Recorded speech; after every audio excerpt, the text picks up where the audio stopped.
Masango heißt offene Tore.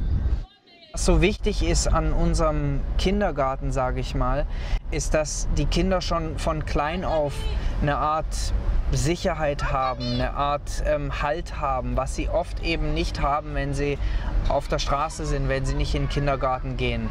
Ganz, ganz wichtig finde ich aber auch, dass die Kinder im Township auch mal lernen, dass sie geliebt werden, dass sie Zuneigung bekommen, dass die Welt auch schön ist oder schön sein kann, dass es auch Vertrauen gibt, dass die Kinder vertrauen können darauf, dass sie jeden Tag etwas zu essen bekommen.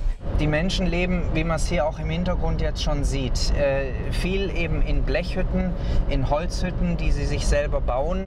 Und klar, in den Blechhütten ist das Leben entsprechend hart. In so einer Blechhütte, da leben 2, 5, 8, teilweise 10 Leute. Wenn man ein Doppelbett hat, was man bei uns als Doppelbett kennt, da schlafen 4 Personen drin. Man hat kein fließend Wasser. Das heißt, die holen sich an einem Wasserhahn, der dann immer zwischen den Häusern irgendwo steht, holt man sich eine Schüssel voll Wasser, dann versucht man das ein bisschen aufzuwärmen. Also Duschen gibt es überhaupt nicht. Das sind halt hier die Hütten, wenn man sich das anschaut, das ist so winzig klein. Das Rosane hier ist dann eine Toilette und hier hat man dann die Blechhütte, die ist 9 Quadratmeter, ne? 3 mal 3 Meter, winzig, winzig klein. Sowas wie das ist eine Kirche. Ne? Das ist kein privates Haus, sondern das ist eine Kirche, wo Menschen sich treffen und singen und beten. Die Kinder kämpfen natürlich hauptsächlich damit, dass sie keine Zuwendung erhalten. Die Eltern haben keine Zeit und aber auch keine Energie mehr, sich ihren Kindern zu widmen, wie wir das vielleicht in Europa können. Wenn man die Lebensbedingungen sieht, die Menschen sind froh, wenn sie überhaupt eine Arbeit haben und dann abends nach Hause kommen und sind müde und kochen was für die Kinder. Und dann, das heißt, die Kinder sind sehr, sehr früh von jungem Alter an sich selbst überlassen.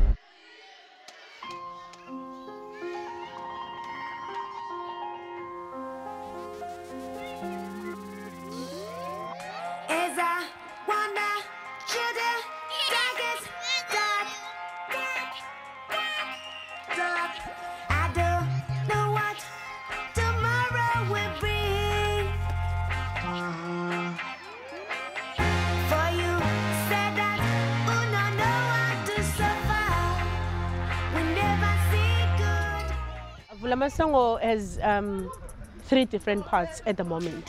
It has the kindergarten, which happens in the morning from 7 to 3:30. And then we've got the after-school care with the children that does soccer and other activities that starts from 3:30 until 6 o'clock in the evening. We've got another group which is just for singing, music, dancing, that we take to a tour overseas. Vula Masango means an open space for young children and young people of South Africa, where they can get whatever they can't get outside the organization. For example, they can get food, that's the simplest thing. They can get to be looked after, to be cared for.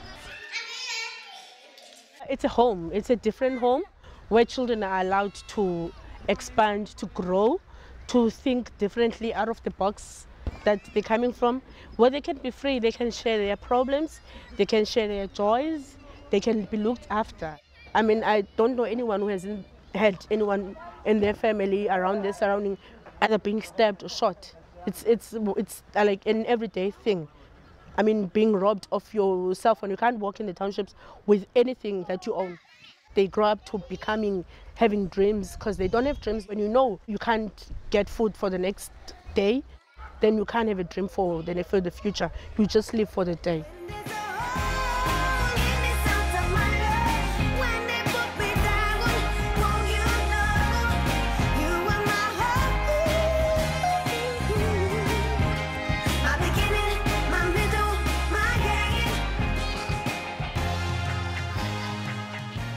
It's in my nature, I would say. It's part of me, looking after people. That's the special reason.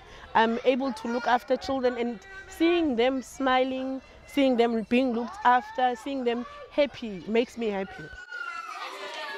And we come early in the morning to play here. Then after that, we're going to the breakfast, to eat breakfast. After breakfast, then we're going to the brush their teeth. They must know the rhythm of the day. The children, they learn how to behave first because we have boundaries. The child must know their boundaries. My beginning, my middle, my end. All I'm left with is to trust in thee, oh Lord. For mine kind has woe decepted me now, oh no. See me weary, for I am lonely, lonely. Father, I'm not a teacher only here.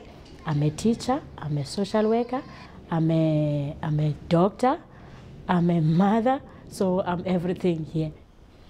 Now it's a time to rest now, so they are sleeping because they are waking a lot in the morning and running, playing outside.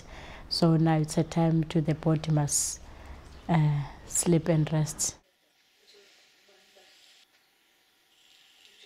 South Africa still needs a lot of help. We still need a lot of Florians that could get to help and to bettering the country because the government is failing.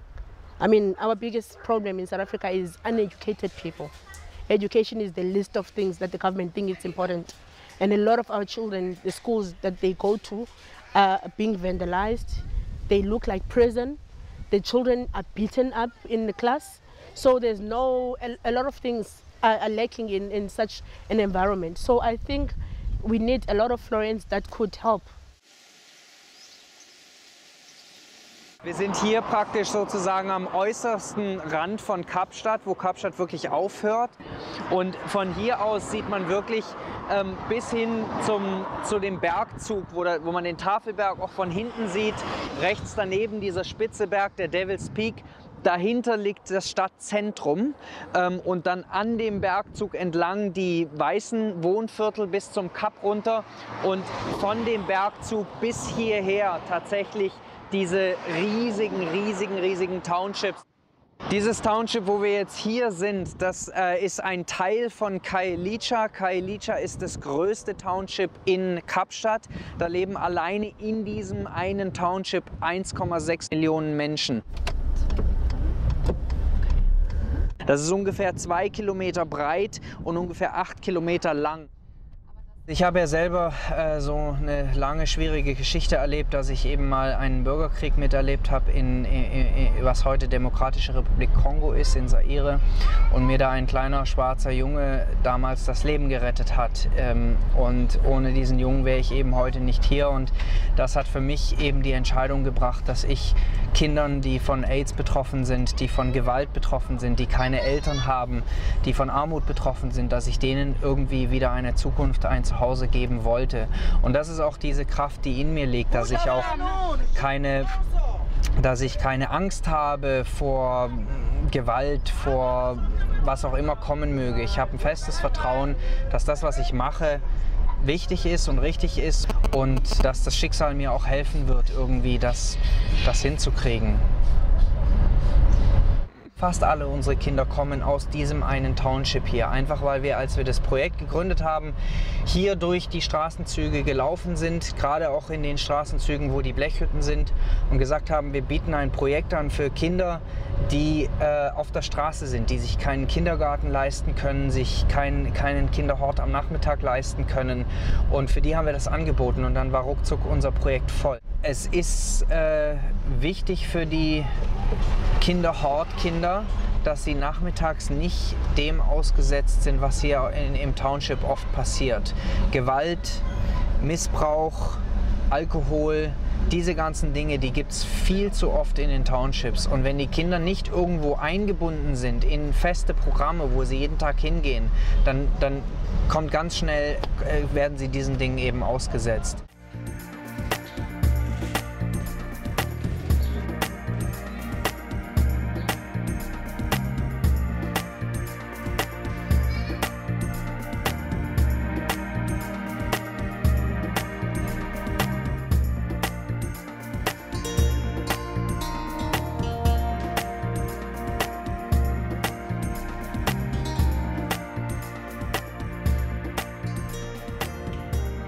The project is about to teach kids about life, to give them the right way of life, to give them choices, because everyone in life has choices, and to feel free to come and play and to come and be busy, to have something after school to do.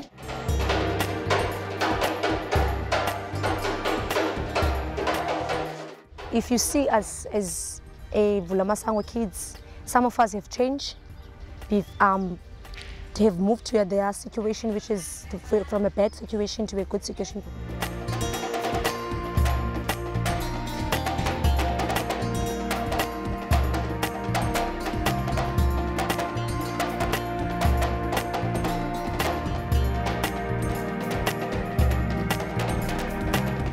We have a place where, you know, after school you come there, you get together, you help each other with homeworks, and you sing together and you do small plays and all that. At least you've got somewhere to go.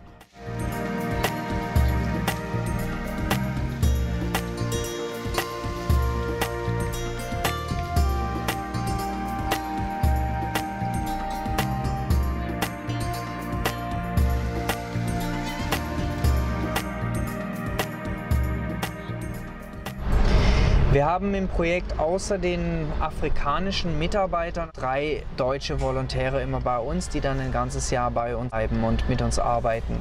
Natürlich helfen sie uns auch, dass wir Bauarbeiten machen und renovieren und mit den Kindern was machen und spielen und Sport. Und das sind auch wichtige Dinge, dass sie das machen, ohne dass wir dafür bezahlen müssen. Das ist uns natürlich eine Hilfe. Aber ich glaube, der Austausch ist schon eigentlich das Wichtigste an diesem Volontärprogramm. Der ideologische Hintergedanke ist halt, den Kindern was mitzugeben. Es ist weniger für mich, als vor allem für die Kinder, die hier halt wirklich keine Perspektive haben, ohne eine Chance gegeben zu kommen. Das ist eben das Wichtige. Und ich will halt für ein Jahr Teil davon sein, jemandem eine Chance zu geben, jemandem zu zeigen, wie es gehen kann. They come from another country. The children get used and exposed to different people. And of course, in general, to white people, because being a South African and staying in a township, you really live in your own world. It's your own small world. You don't know much about what's out there. You don't know where Germany is in the map. You don't know anything else. So it actually helps for them to learn more about other cultures and other people also. So I think their role is quite big. I think it's also good for us as humans to meet somewhere. I would say the advantage for them is for their minds to be open more, to learn more, to be exposed to other things that are different. I mean, some are difficult as well. There are also challenges and difficulties, but at the end, I think they would have grown a lot. These volunteers are bringing something which our children are not familiar with, skills of doing things with your hands, doing things with your body, not just playing around, but having a goal. Für mich ist Vulamasango ein Projekt, was Lebenschancen gibt. Es ist ein anderes Land mit einer anderen Kultur und die Kids kommen aus einem Hintergrund, den sich ein Europäer, wenn er es nicht gesehen hat, nicht vorstellen kann. Die Kids sind unglaublich offen, wenn man sie ein bisschen kennengelernt hat und ein bisschen mit denen rumjoked und sich auch ihnen öffnet. Das ist, glaube ich, ganz wichtig, dass man sich nicht selbst verschließt. Dann kann man sehr schnell diese Trainer- und Freundrolle erreichen. An sich ist das Projekt, es ist ein Hort, in dem die Kinder beschäftigt sind und aus ihrem Hintergrund rausgeholt werden. Es gibt den Kindern einfach eine Chance, belehrt zu werden von den Erfahrungen, die die Teachers hier gemacht haben, Bongi und Holisa. Und die können das einfach weiterreichen und damit die Kinder auf einen anderen Weg leiten. Ich bin hier Volontärin. Ich arbeite hier morgens im Kindergarten und nachmittags im After-School-Care. Und ja, bin jetzt halt hier für ein Jahr, um so weit wie möglich zu helfen. Es ist total schön, die Kinder zu sehen. Es ist total schön zu sehen, wie sie einen langsam kennenlernen, wie man aufgenommen wird, wie man selber was von den Kindern lernen kann. Ich glaube, es ist wichtig, dass sie einen Platz haben, an dem sie mal aus diesem ganzen Chaos rauskommen, an dem sie Kinder sein dürfen, an dem sie spielen können.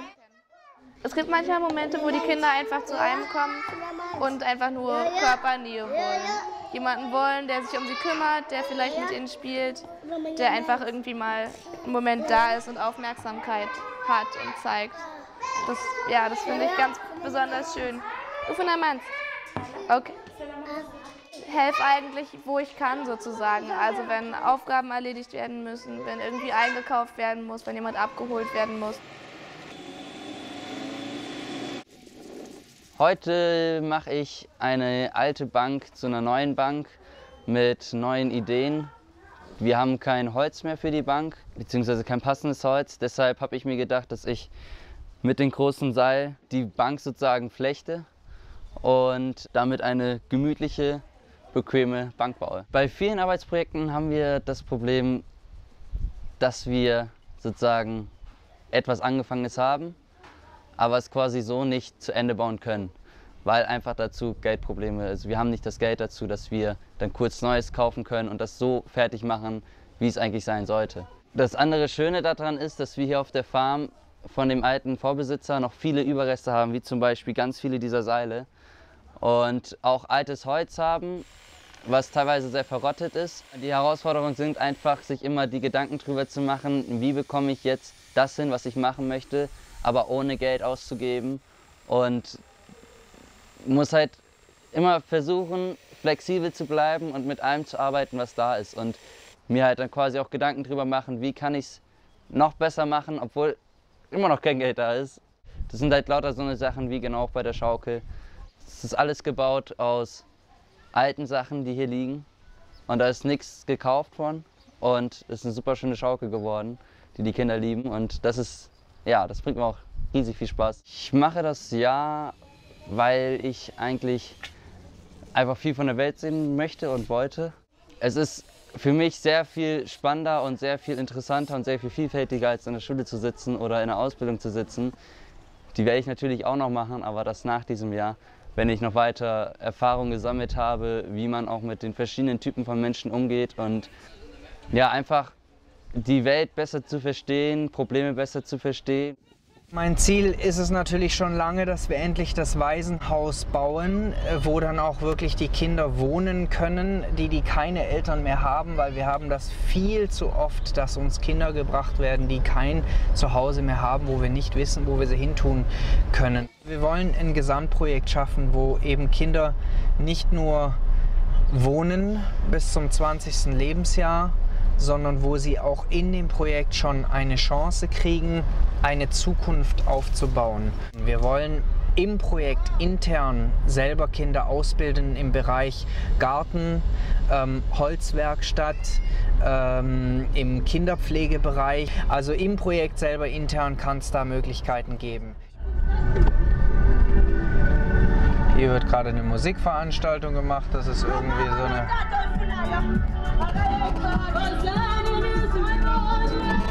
Das hört sich nach einer kirchlichen Sache an. Das Sabalasa-Projekt ist entstanden, weil wir gesehen haben, wie die Kinder bei uns so immenses Talent haben. Wir wollten das eigentlich mal den Menschen in Deutschland vermitteln, was unsere Kinder da wirklich können. Natürlich war auch ein Gedanke damit dabei, dass wir damit Geld sammeln können. Was wir im Nachhinein erst verstanden haben, was ein Nebeneffekt war, aber der eigentlich positivste Nebeneffekt, ist, dass die Kinder ein immenses Selbstvertrauen entwickeln, weil sie merken, sie können etwas darstellen in Deutschland und die Leute bewundern sie dafür. Es ist oft so, dass die Kinder hier denken, sie sind nichts wert, weil sie im Township aufwachsen, ohne dass sie irgendjemand etwas geben können. Sie sind immer Empfänger und sie können nie etwas zurückgeben. Dadurch entsteht aber auch eine Abhängigkeit. Es entsteht ein Gedanke, dass sie nichts wert sind. Und das ist bei Sabalasa anders. Die Kinder merken plötzlich, sie haben einen Wert, sie haben ein Talent, sie haben ein Können und das können sie vermitteln. Und die Leute kommen zu ihnen in Deutschland und sagen zu den Kindern, vielen, vielen Dank, was ihr uns heute gegeben habt auf der Bühne, das ist so großartig. Und dieses Selbstbewusstsein hilft ihnen, wenn sie zurückkommen, Ziele zu fassen im Leben, eine Motivation zu haben, in die Schule zu gehen, nach etwas zu streben. Die wissen, sie können da jetzt rauskommen, mit ihrem Talent können sie etwas erreichen. Das ist eigentlich der wichtigste Punkt von dem Musikprojekt Sabalasa.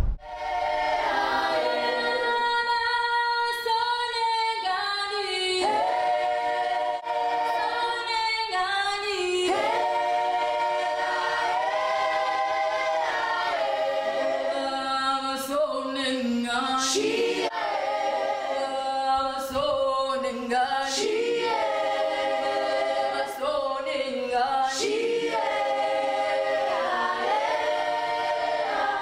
Music to me heals me, gives me time to cry, and gives me hope.